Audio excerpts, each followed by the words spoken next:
Estamos no Funchal, naquele que é o maior produtor em termos de dimensão de vinho Madeira e Nuno, através da imagem ainda não conseguimos transmitir aromas porque neste sítio onde estamos está aqui um aroma incrível. É verdade, é verdade. Estamos hoje aqui com o Juan Teixeira, enólogo, diretor de produção, diretor-geral.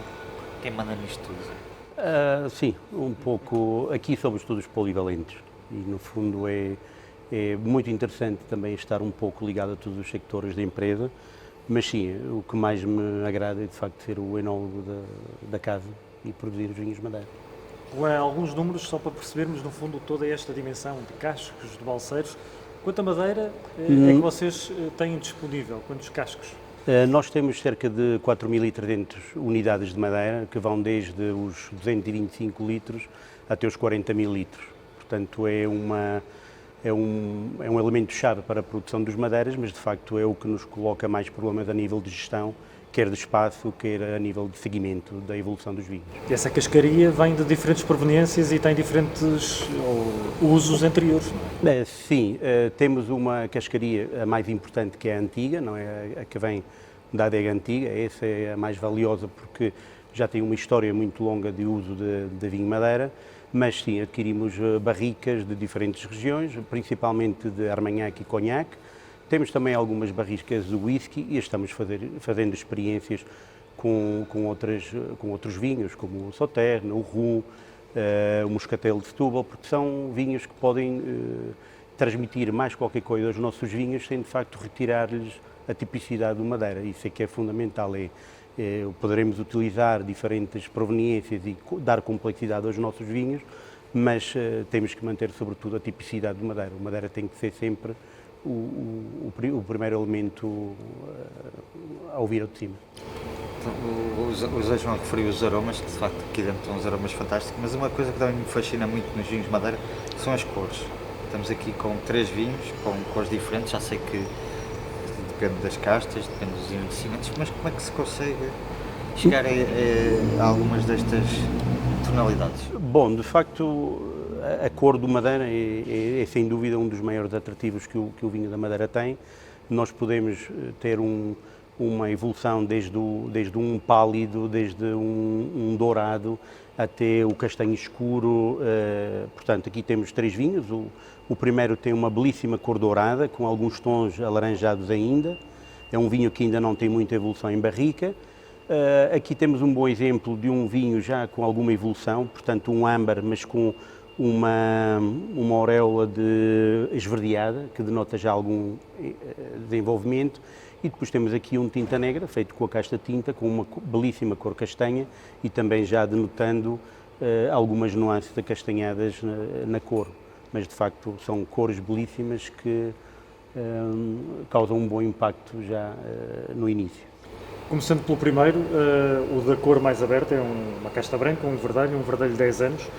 Juan, como é que se faz um vinho assim, sendo que quando estamos a falar de blends que depois dão uma média de idades, sempre que saem para o mercado, o perfil tem que se manter sempre o mesmo? Sim, essa é uma das grandes dificuldades, de facto, nos blends. É necessário manter sempre a consistência. Por vezes digo que não poderemos fazer sempre a mesma, porque estamos a falar de barricas diferentes, de vinhos diferentes, mas ao longo dos últimos anos temos conseguido manter a consistência e lotear diferentes vinhos em diferentes locais, diferentes posicionamentos na cava, porque sabemos perfeitamente que um vinho junto a uma janela numa zona quente evolui muito mais depressa que um vinho que se encontra numa cava mais fria, mas é a conjugação de todos eles que temos que manter sempre o nosso perfil. Qual é o vinho mais velho, por exemplo, que entra neste tese? Aqui os mais velhos terão cerca de 15 anos. Por vezes poderemos utilizar vinhos um pouco mais jovens, com 8, 9 anos, mas esses já necessitam de ter envelhecido em barricas mais antigas. Portanto, no fundo, a idade média será 10 anos. Um vinho que ainda está muito jovem, não é? Sim, ainda é jovem, nota-se alguma fruta, mas sobretudo os citrinos, não é? A casca de laranja, vem ao de cima. Relativamente primários nesse capítulo. Temos também alterado um pouco a vinificação ao longo dos anos. Atualmente, os nossos vinhos Madeira são produzidos de vinhos tranquilos de tratar, portanto, evitamos ao máximo a oxidação até o momento da fortificação, o que nos permite manter mais fruta, que depois, com certeza, iremos estragar, entre aspas, com a evolução oxidativa. Mas eu falava também da questão da altitude, não é? Porque nós saímos do Funchal e estava temperatura. calor no Funchal e aqui está fresquinho. Sim, Completamente diferente. isso causa-nos, por um lado, eu necessitarei de um pouco mais de tempo de evolução do que as outras escadas, porque esta é uma zona relativamente fria. Temos criado condições para manter as caves um pouco mais aquecidas, através do uso de painéis solares, porque, de facto, tudo aquilo que tentamos evitar nos vinhos, no Madeira, é admitido, não é? A oxidação e a alta temperatura, mas de facto, esta localização permite-nos manter um pouco a fruta, ter os vinhos mais frescos e, de facto, menos perdas também por evaporação, mas um envelhecimento lento e mais regrado. E este vinho acompanha bem o quê? Este vinho eu acompanharia com entradas, apesar de dá um excelente aperitivo, apesar de ainda ter alguma doçura. Como aperitivo a excelência será o cercial, mas este vinho, mesmo tendo cerca de 70 gramas por litro de açúcar, tem uma boa acidez e acompanharia bem uns aperitivos, umas entradas, tapas, presunto, charcutaria algo picante, saladas simples, saladas compostas, peixe, também o nosso tradicional peixe e também, porque não a espada de vinha de alhos ou o atum de escabeis. Muito bem. Passamos ao segundo e agora mudamos de casta, não é? Mudamos de estilo, mudamos de casta e passamos a um vinho datado. Sim, é um colheita. É um colheita já com alguma evolução. Para que seja um colheita na Madeira tem que ter no mínimo 5 anos de envelhecimento em Madeira. Este vinho tem muito mais. É um vinho meio doce. Aqui nota-se já muito mais complexidade que o anterior. Alguma nota tostada, algum creme brulee, também algum citrino. Depois na boca já tem aqui uma componente de alga seca e de iodo muito mais acentuada face ao anterior. Exatamente. Há aqui um pouco, o aroma não transmite o que a boca transmite, mas apesar de ser um vinho com bastante açúcar residual, a acidez final e a complexidade, o fumado também veio de cima, o tal iodo, torna o vinho bastante seco no fim. Portanto, será um boal mais para o lado do verdelho do que para o lado do malvasia.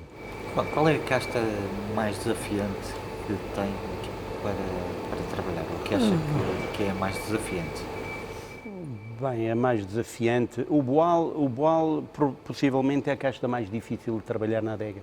O verdelho será a casta mais fácil, porque apesar de manter sempre uma boa acidez, é a casta que de facto está mais bem adaptada ao clima da região. É uma casta que tem boas maturações e conserva acidez.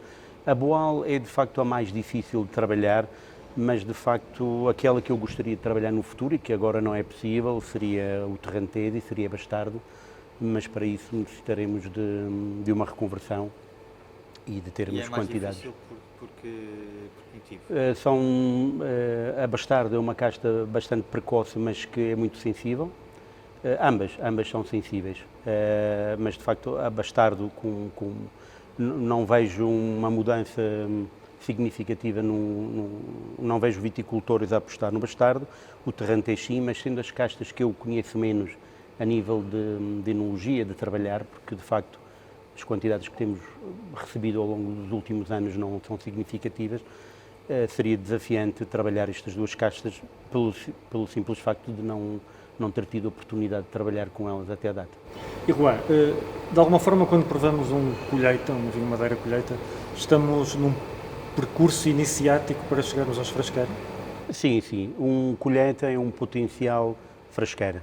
No fundo, um colheita, se tiver qualidade e se desenvolver bem ao longo dos anos, poderá ser de facto um frasqueira. Neste caso, deste boal, estamos a falar já de um colheita com alguma idade, mas o resto do lote que permanece em barrica irá certamente nos próximos 5, 6 anos torná-lo com qualidade para ser engarrafado como um frasqueiro. Chegamos à casta mal amada, mas Sim. é tão mal amada que vocês se acabaram por apaixonar por ela aqui na Madeira, não é? A tinta negra.